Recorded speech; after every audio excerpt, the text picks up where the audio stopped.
Why do you support Bradley Manning?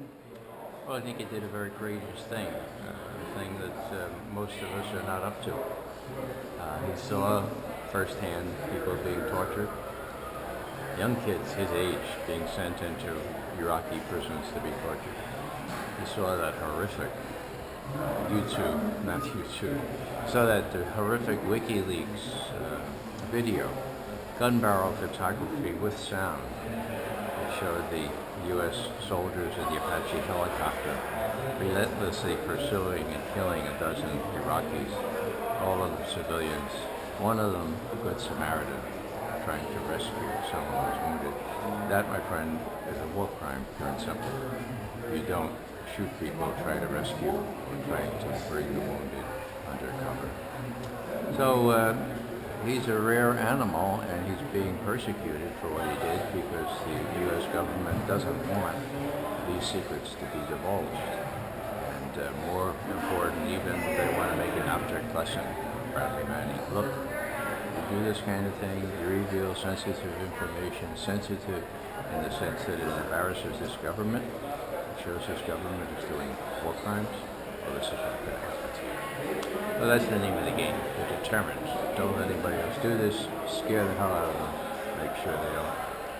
Make sure they can't forget what happens or what's going to happen to Bradley Manning. Do you think that the groundswell of all this information coming out about this trial, do you think it's going to open up more people to try to see that there's something a little bit more sinister about our government as far as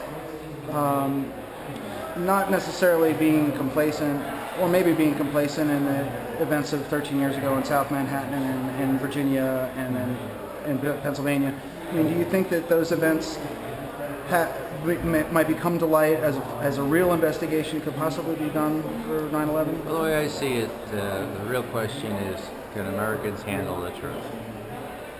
Now, if Americans see the WikiLeaks video that was released, they can put a context around it and really understand that we send these young people off from the inner city, small towns in America, less than 50,000 people.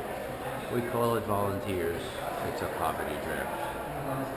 I think if Americans have enough access to this kind of information, I have enough faith in them that they'll make correct decisions. The problem, of course, is that the people that are profiteering from these wars, corporations, the people who make the weapons, the people who sell the weapons, the people who sell the services, the contractors, the Congress, which gets a cut of all this stuff, the national security apparatus, CIA budget has doubled since 9/11. You know, all these people have a stake in this, okay? So it's really, really hard to break that stake. What people need to know is that people are getting killed in our name. Now they can say, well, it's not my fault. I'm not guilty.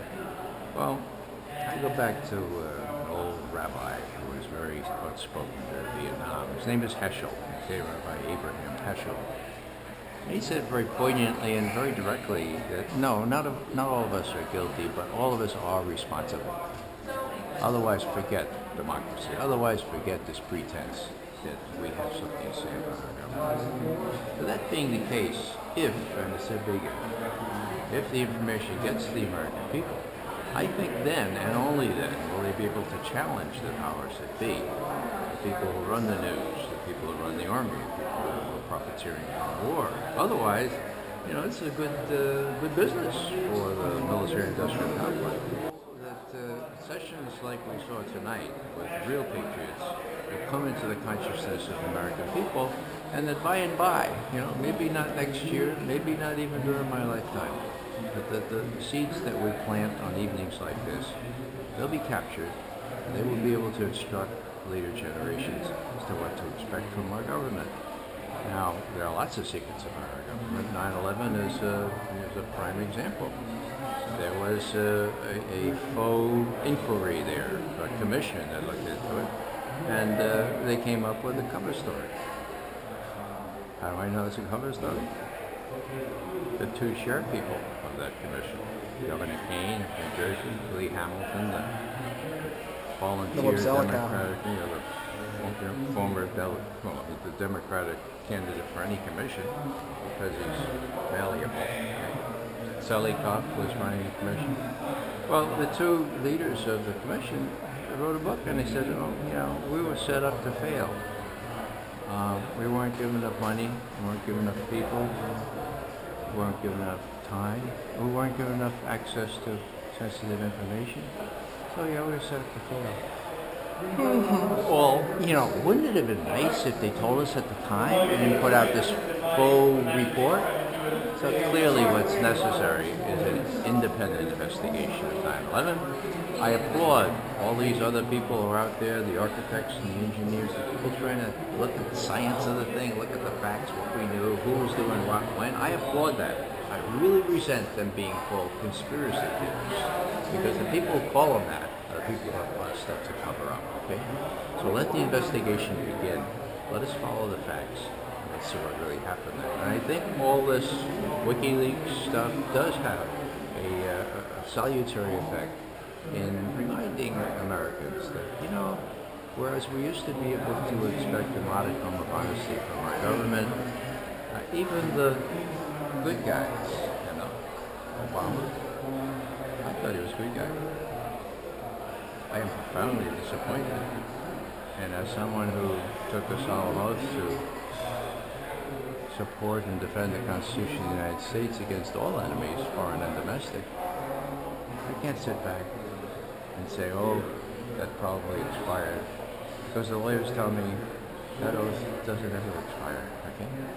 What am I going to do? I don't know exactly what I'm going to do, but I'm going to do something. And when I realized that there are millions, and you don't have to be an Army officer, you know, anybody who's had a fairly high office in this country, or state, even municipal, swears an oath to defend the Constitution.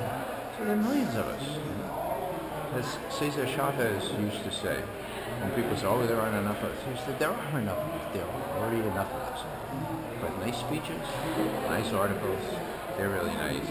But without action, nothing's going to happen. So that's where I am. We've got to do action. We can have these high principles. We have these supreme values, right? But if we're not willing to suffer for those values, if we're not willing to risk everything, as Bradley Manning did, for those values to get the truth out, then we're not worthy of being descendants of the founders of our country, who pledge their lives, their property, and their sacred honor to an enterprise that was very, very dubious. Fully debt of gratitude to them, and we can't be deterred by the odds as they appear to us, by saying, well, this won't be successful, so we're going to try it. Just got to do it. It's not about success. It's about faithfulness.